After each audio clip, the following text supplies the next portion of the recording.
সমগ্ৰ অসমতে যি বিহগম পৰিবহণ বিভাগ আছে প্ৰতিটা বিভাগৰ জিলাৰ ক্ষেত্ৰত চৰকাৰে যি হঠকাৰী সিদ্ধান্ত আছে অকল কামৰূপ জিলাৰ গ্ৰাম্য পৰিবহণ বিভাগটোৰ ক্ষেত্ৰতে হৈছে। এই সিদ্ধান্তক আমি আদৰণি জনাব পৰা নাই। ই এক চিন্তাৰ বিষয় যে আমাৰ কামৰূপ জিলাৰ যিখিনি বাণিজ্যিক গাড়ী চালক বা গাড়ীৰ মালিকসকল আছে, যোৱা বিগত সময়ছোৱাত তেওঁলোকে আহি আমাৰ আমিনি গাঁৱৰ যি পৰিবহণ বিভাগ আছিলে এই বিভাগত তেওঁলোকে পোনপটীয়াকৈ আহি পেলাই ফিটনেছৰ কাম কাজ কৰিছিল।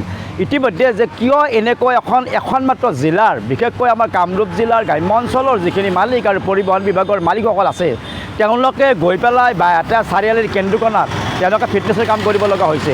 এই ক্ষেত্ৰত তেওঁলোকৰ যি আৰু আকৌ এটা পুনৰাই মাধামাৰ হ'ল যে তেওঁলোকে আকৌ ইয়াৰ পৰা গৈ বাৰটা চাৰিলৈ যাওঁতে তেওঁলোকৰ টোল গেটত এক্সট্ৰা এটা খৰচ ভৰিব লগা হ'ল, এক্সট্ৰা তেল খৰচ কৰিব লগা হ'ল আৰু তেওঁলোকে সময় দিব লগা হ'ল।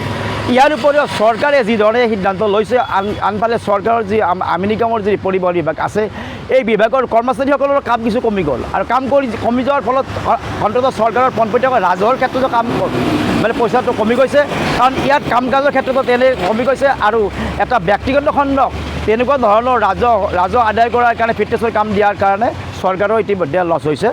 এই ক্ষেত্ৰত আমি কামৰূপ জিলাৰ ফালৰ পৰা এই ক্ষেত্ৰত এই সিদ্ধান্তক আমি কোনোপধ্যে আমি আদৰণি জনাব পৰা নাই। গতিকে এই ক্ষেত্ৰত তেওঁলোকে পৰিবহণ বিভাগে পুনৰ বিবেচনা কৰি এই ক্ষেত্ৰত এটা সুস্থিৰ সিদ্ধান্ত ল'ব বুলি আমি আশাবাদী। তাৰমানে এইটোতো এটা নিশ্চিতভাৱে এটা এক্সট্ৰা এটা পইচা খৰচ এটা আহি পৰি গ'ল, কাৰণ এনে আজিকালি কমাৰ্চিয়েল গাড়ীবিলাকৰ বিভিন্ন ক্ষেত্ৰত যান জঁটৰ সমস্যা, বিভিন্ন ট্ৰাফিকৰ সমস্যা, এনে মানুহে এটা মূল্য বৃদ্ধিৰ লগতে গাড়ী চলাই জীৱিকা নিৰ্বাহ কৰাৰ ক্ষেত্ৰত যথেষ্ট কষ্ট কৰিছে। তেনে ক্ষেত্ৰত আকৌ পুনৰাই এটা বাহিৰতে চাই লৈ যাৰ টোল গেটত এটা খৰচা ভৰিব লগা হৈছে, আহোঁতে এটা আৰু খৰচা, ইতিমধ্যে তেলৰ খৰচা, সময়ৰ খৰচা আৰু টোল গেটত যি এটা মাচুল ভৰিব লগা হয় সেইটো এটা এক্সট্ৰা এটা খৰচত পৰি গ'ল। গ'লে এই ক্ষেত্ৰত যথেষ্টখিনিয়ে আমাৰ যিখিনি চালক আছে বা মালিক পক্ষ আছে যে আটাইখিনিয়ে এই ক্ষেত্ৰত যথেষ্ট ধৰণৰ আকৌ এটা মাধামৰ তেওঁলোকে ল'বলৈ এক্সট্ৰা বজা এটা লোৱাৰ ক্ষেত্ৰত এইটো কোনোপধ্যে ক্ষেত্ৰত মানিব নোৱাৰি। গতিকে অসমৰ বিভিন্ন ৰাজ্যৰ জিলাসমূহৰ ক্ষেত্ৰত যদি এইটো সকলো যদি ক্ষেত্ৰত প্ৰযোজ্য নহয়, অকল কামৰূপ জিলাৰ গ্ৰাম্য অঞ্চলৰ ক্ষেত্ৰত এইটো কি ধৰণৰ কিহৰ কাৰণে প্ৰযোজ্য হ'ল এইটো এটা চিন্তাৰ বিষয়। হয়, এইটো আপোনাৰ আপোনাৰ একাংশ পালি নেতা বা নেতাৰ স্বাৰ্থ সিদ্ধিৰ কাৰণে আমাৰ সমগ্ৰ কামৰূপ জিলাৰ মানুহখিনিক কষ্ট দিয়া হৈছে চৰকাৰী কৰ্তৃপক্ষৰ তৰফৰ পৰা। আমি দেখিছোঁ আগতে আমি এখন বাহন যেতিয়া পঞ্জীয়ন কৰি যেতিয়া ফিটনেছ আমি ল'ব লাগে তেতিয়াহ'লে আমি আপোনাৰ আমিন গাঁৱত আমি ফিটনেছ কৰিলে হয় আগতে, কিন্তু আজি আমি ক'ত যাব লগা হৈছে, ৰঙিয়া কেন্দুকুছি বুলি এডোখৰ ঠাইত যাব লগা হৈছে, তাতে যাওঁতে আমি টোল দিব লগা হৈছে। সেই এই কথাখিনি কাৰ কাৰণে এইবিলাক হ'ব পালে, কোনো এখন ডিষ্ট্ৰিক্টত আজিলৈকে এনেকুৱা ধৰণৰ হোৱা নাই। আমাৰ কামৰূপ মেট্ৰ' আছে, আমাৰ চুবুৰীয়া জিলা আমাৰ মৰিগাঁও আছে বা নগাঁও আছে, অসমৰ বিভিন্ন জিলা আছে, কিন্তু এই বিভিন্ন জিলাত কিন্তু এইটো পদক্ষেপ লোৱা নাই। কিন্তু আমাৰ একাংশ জনসাধাৰণক আমাক কষ্ট দি পেলাই ৰঙিয়ালৈ স্থানান্তৰ কৰা কিহৰ কাৰণে হ'ল, কোনো ধৰণৰ SOP নাই তেওঁলোকৰ, কোনো ধৰণৰ কথা নাই, মানুহ সোধা নাই বা দল সংগঠনৰ পৰা কোনো ধৰণৰ প্ৰতিক্ৰিয়া লোৱা নাই তেওঁলোকৰ কিছুমান ন্যস্ত স্বাৰ্থৰ কাৰণে আজি আমাৰ জনসাধাৰণক কিন্তু কষ্ট দিয়া হৈছে। আমি তাৰে কাৰণে আমি চৰকাৰ কৰ্তৃপক্ষক তীব্ৰ ভাষাৰে গৰিহণা দিছোঁ। এই কথাবিলাক এনেকুৱা ধৰণে নহ'ব, আপোনালোকৰ মইমতালিভাৱে কিছুমান কাম কৰিব, আমাক মানে আমাৰ জনসাধাৰণক নুসুধাকে। আপোনাৰ আগতে আমিন গাঁৱত আছিলে ফিটনেছ ল'ব পৰা আমাৰ ব্যৱস্থাটো, কিন্তু আজি সমস্যাটো চাওক, আমাৰ যেতিয়া আমি দক্ষিণ পাৰৰ মানুহখিনিৰ কথা কওঁ, আমি দক্ষিণ পাৰৰ মানুহখিনি যেতিয়া আমি উত্তৰ পাৰে যাওঁ তেতিয়াতো আমাৰ সমস্যা থাকেও, তথাপিও আমাৰ যিহেতুকে কাৰ্যালয়টো তাতে আছে সেইকাৰণে আমি কাৰ্যালয়টো তাতে যিহেতুকে মানিব লগা হয়। কিন্তু এতিয়া আমাৰ দক্ষিণ পাৰ আৰু উত্তৰ পাৰৰ মানুহখিনিৰ এনেকুৱা কষ্ট হ'ব, আমাৰ টোল দি ৰঙিয়া কেন্দুকুছিলৈ আমি যাব লাগিব, সেইটো আমাৰ ডাঙৰ সমস্যা হ'ব। আৰু চৰকাৰী কৰ্তৃপক্ষই কিহৰ কাৰণে এইবিলাক হস্তান্তৰ কৰি আছে আমি কোনো ধৰণৰ কথা গম পোৱা নাই। আমি আজি 4 দিনমান হ'ল এই কথাখিনি গম পাব, তাৰে এই কথাটোৱে আমি তীব্ৰ ভাষাৰে গৰিহণা দিছোঁ। আৰু আগৰ দৰে যি প্ৰচেষ্টা চলি আছিল, আগতে যি ধৰণে প্ৰচেষ্টা চলি আছিল, আমিন গাঁৱত যেনেকৈ ফিটনেছ লৈ আছিল গাড়ীবিলাকৰ, বাহনবোৰত যেনেকৈ পঞ্জীয়নৰ ক্ষেত্ৰতে হওক বা আমাৰ ফিটনেছৰ ক্ষেত্ৰতে হওক, তেওঁলোকে যিবিলাক কাম কৰি আছিল আগতে আমিন গাঁৱত, যেনেকৈ আগতে পূৰ্বতে ভাল আছিলে তেনেকৈ ভাল থাকক, নহ'লে কিন্তু এই কথাটোৰ কাৰণে আমি কিন্তু তীব্ৰ ভাষাৰে আমি প্ৰতিবাদ জনাবলৈ কিন্তু বাধ্য হ'ম।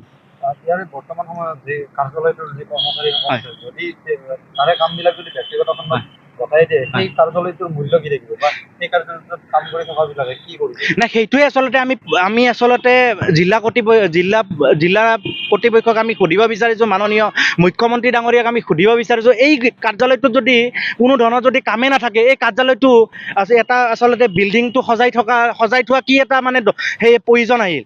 তাৰে কাৰণে আপোনালোকে কি ব্যৱস্থা ল'ব আমাৰ মানুহখিনিৰ? কি আজি আপোনালোকে দেখা পাইছে এই আমি আমিনগাঁও কাৰ্যালয়ত যদি যাওঁ, তাতে কিছুমান কাম কৰিব গ'লে আমি সম্পূৰ্ণ অচল দেখা পাওঁ। তাতে কোনো ধৰণৰ তাতে আমাৰ যাৱতীয় কাম কাজ নহয় আজিৰ তাৰিখত। ক'ত তেওঁলোকে কৰিব বিচাৰিছে আমাক কওক, কিছুমান SOP তেওঁলোকে ওলাওক যে দল সংগঠন বা আমাৰ জনসাধাৰণৰ লগত কথাখিনি মিলিত হৈ পেলাই তেওঁলোকে কেনেধৰণে ব্যৱস্থা কৰে, জনসাধাৰণৰ কোনটো ভাল হ'ব, সেই কথাবিলাক কৰক তেওঁলোকে। কিন্তু এনেধৰণে আচলতে চৰকাৰ ব্যৱস্থাটো চলি থাকিলে আমি আচলতে কিছুমান সন্দেহৰ গুণ পাইছোঁ। কিছুমান পালি নেতাৰ কিছুমান ন্যস্ত স্বাৰ্থজনিত কাৰণৰ কাৰণে আজি ৰঙিয়া কেন্দুকুছিলৈ এইটো স্থানান্তৰ কৰা হ'ল। আমি খুব আচলতে ইমান দিনো হোৱা নাই আমি দেখা পোৱা, আমি 4-5 দিনৰ পৰা এই বিষয়টো আচলতে দেখা পাইছোঁ। শেহতীয়াকৈ অসম চৰকাৰৰ পৰিবহণ বিভাগৰ এটা হঠকাৰী সিদ্ধান্ত পোহৰলৈ আহিছে, আৰু এই হঠকাৰী সিদ্ধান্তটো হ'ল যে সমগ্ৰ অসমৰ প্ৰতিখন জিলা পৰিবহণ বিষয়া কাৰ্যালয়ৰ বিপৰীতে কেৱল মাত্ৰ কামৰূপ জিলা পৰিবহণ বিষয়া কাৰ্যালয়ৰ যি ফিটনেছ সম্বন্ধীয় যাৱতীয় কাম কাজ আছিল, এই কাম কাজখিনি কিন্তু এটা ব্যক্তিগত খণ্ডক হস্তান্তৰ কৰা হৈছে। আৰু এই ব্যক্তিগত খণ্ডটোৰ যিটো এজেঞ্চিক দিয়া হৈছে সেয়া হ'ল কেন্দুকণাত। আৰু কেন্দুকণাটো সমগ্ৰ অসমৰ ৰাইজে জানে যে কেন্দুকণা হৈছে কামৰূপ জিলাৰ উত্তৰ পশ্চিম প্ৰান্তত অৱস্থিত এটুকুৰা ঠাই। আৰু এই কেন্দুকণাত যিহেতুকে অসম চৰকাৰৰ কামৰূপ জিলা পৰিবহণ বিভাগৰ ফিটনেছ সম্বন্ধীয় কাম কাজখিনি এটা ব্যক্তিগত খণ্ডক গতাই দিয়া হ'ল, তাৰ পৰিণতিত জীয়াতু ভুগিবলগীয়া হৈছে কামৰূপ জিলাৰ বাণিজ্যিক যান বাহনৰ গৰাকীসকল। আৰু এই বাণিজ্যিক যান বাহনৰ গৰাকীসকলে এতিয়া বিশেষভাৱে যদি মই ক'বলৈ যাওঁ তেনেহ'লে দক্ষিণ কামৰূপ অঞ্চলৰ নগৰবেৰা, ছয়গাঁও, বকো, বিজয়নগৰ, মিৰ্জা, এই যি দক্ষিণ কামৰূপ অঞ্চল আছে, এই দক্ষিণ কামৰূপ অঞ্চলৰ বাণিজ্যিক বাহনৰ গৰাকীসকলে ফিটনেছ বনাবলৈকে যাবলগীয়া হৈছে কেন্দুকণালৈকে। আৰু কেন্দুকণালৈকে যাওঁতে সকলোৱে জানে যে ৰাষ্ট্ৰীয় ঘাইপথত থকা বাইহাটা চাৰিআলিৰ নিকটৱৰ্তী যি মদনপুৰত থকা যি টোল গেট আছে, এই টোল গেটত কিন্তু এটা বিশেষ ধনৰাশি আদায় দি কিনে গাড়ীবোৰ যাবলগীয়া হয় কেন্দুকণালৈকে। আৰু এই টোল গেট পৰিশোধ কৰি যিহেতুকে কেন্দুকণালৈকে যাবলগীয়া হয় যান বাহনৰ গৰাকীসকল বা চালকসকল, তাৰ পৰিণতিত কি কৰিছে এই চালকসকল বা গৰাকীসকলে কেন্দুকণাত যোৱাতকৈ তেওঁলোকে অন্য কোনো জিলাৰ যি পৰিবহণ বিষয়াৰ কাৰ্যালয় আছে তাত গৈ ফিটনেছ বনোৱা আৰম্ভ কৰিছে। তাৰ পৰিপ্ৰেক্ষিতত কামৰূপ জিলা পৰিবহণ বিষয়াৰ কাৰ্যালয় যি আমিনগাঁৱত অৱস্থিত, এই কাৰ্যালয়টোত কিন্তু এতিয়া জনসমাগম কমি গৈছে। ইয়াত কোনো ধৰণৰ যান বাহনৰ গৰাকী বা চালকসকলৰ ভিৰ ভাৰ এতিয়া দেখা পোৱা নাযায়। আমি উল্লেখ কৰিব বিচাৰিছোঁ যে এই যি কাৰ্যালয়টো অসম চৰকাৰৰ এটা পৰিবহণ বিভাগৰ কাৰ্যালয়, এই কাৰ্যালয়টো থাকিও নথকাৰ নিচিনা হৈছে, কাৰণ কাৰ্যালয়টো আছে কিন্তু ইয়াত মানুহ নাই। ফিটনেছ বনাবলৈকে কোনো গৰাকী নাহে, লাইচেঞ্চ বনাবলৈকে কোনো গৰাকী নাহে। এয়া এক প্ৰকাৰ ৰাইজৰ কাৰণে ভাল খবৰ আছিল অসম চৰকাৰৰ পৰিবহণ বিভাগে যিটো সিদ্ধান্ত লৈছিল, কিন্তু ভাল খবৰ বনাবলৈ যাওঁতে, অনলাইন কৰিবলৈ যাওঁতে কিহৰ কাৰণে, কাৰ স্বাৰ্থত, কাৰ মুনাফাৰ স্বাৰ্থত কেন্দুকণাত থকা এটা ব্যক্তিগত খণ্ডৰ কোম্পানীক গতাই দিবলগীয়া হ'লে ফিটনেছৰ কাম কাজ, যাৰ পৰিণতিত এতিয়া কামৰূপ জিলা পৰিবহণ বিষয়া কাৰ্যালয়ৰ বিষয়া কৰ্মচাৰীয়ে দিনটো হামিয়াই হিকিতিয়াই সময় পাৰ কৰে। আৰু হয়তো অনুমান কৰিব পাৰি যদি এই ধৰণে কামৰূপ জিলা পৰিবহণ বিষয়া কাৰ্যালয়ৰ সকলো কাম কাজ ব্যক্তিগত খণ্ডক গতাই দিয়া হয়, তেনেহ'লে হয়তো এই কাৰ্যালয়টোত তলা ওলমিব পাৰে। হয়তো অসমবাসী ৰাইজে দেখিব, কামৰূপ জিলাৰ জনগণে দেখিব যে কিছুদিন পিছত হয়তো এই যদি কাৰ্যালয়টোত কোনো যান বাহনৰ গৰাকী বা চালকসকল কাম কৰিবলৈ নাহে, তেনেহ'লে এই কাৰ্যালয়টো নিশ্চিতভাৱে তলা লাগিব। আৰু ইয়াত থকা কৰ্মচাৰীসকলক হয়তো বেলেগ কোনো কাৰ্যালয়কে স্থানান্তৰ কৰি বা তেওঁলোকক ট্ৰেন্সফাৰ কৰি লৈ যোৱা হ'ব। কিন্তু কামৰূপ জিলাবাসীয়ে হেৰুৱাব এটা পৰিবহণ বিষয়াৰ কাৰ্যালয়।